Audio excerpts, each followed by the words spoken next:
it's a bit of a head scratcher, to be honest, and it's still a rapidly evolving situation. So I think we'll learn a little bit more about it as the days go on here. But when Lyft announced this morning that they basically sort of preempted the ruling, the official ruling, and said that they're going to shut down their operations, I think everyone on the street kind of expected that they knew something. They had some inside sense of how this ruling was going to go.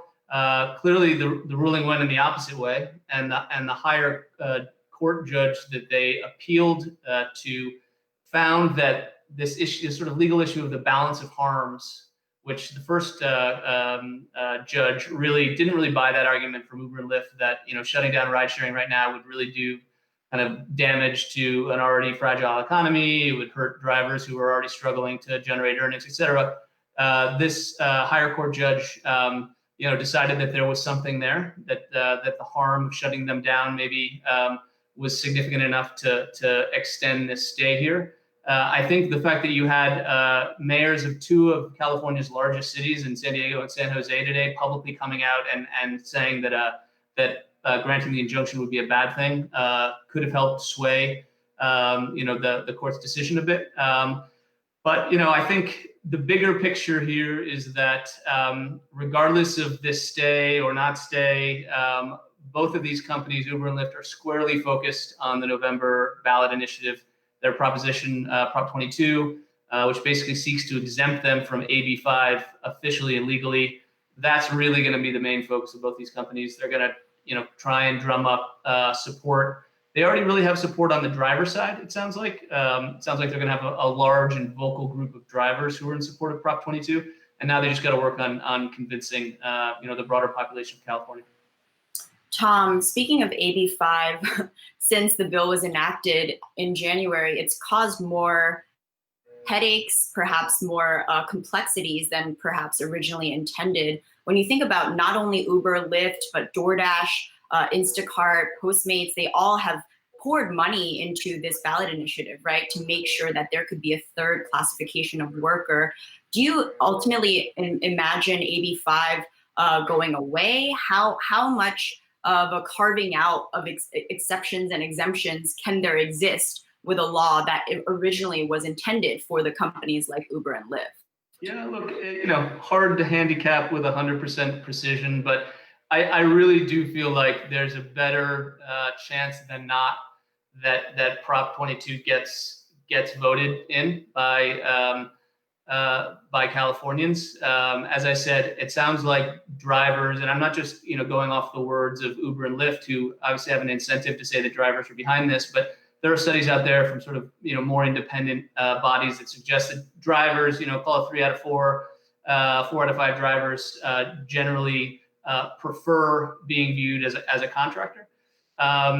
So I think the combination of that, plus combined with the idea that Californians probably enjoy the products and the services that these gig economy companies provide.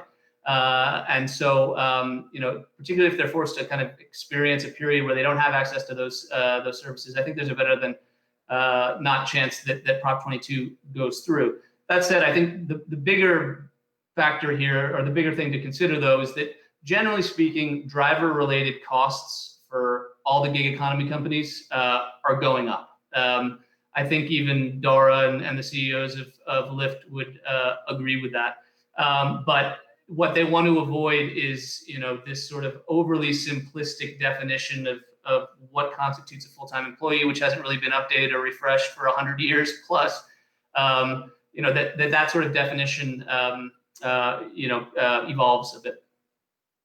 Tom, Dan Roberts here. Speaking of hard to handicap, if we look to the future, I would think the most important next step is, do other states follow California, right? And does this same effect happen in other states? That would be the biggest problem to the kind of future existence, the existential problem for Uber and Lyft.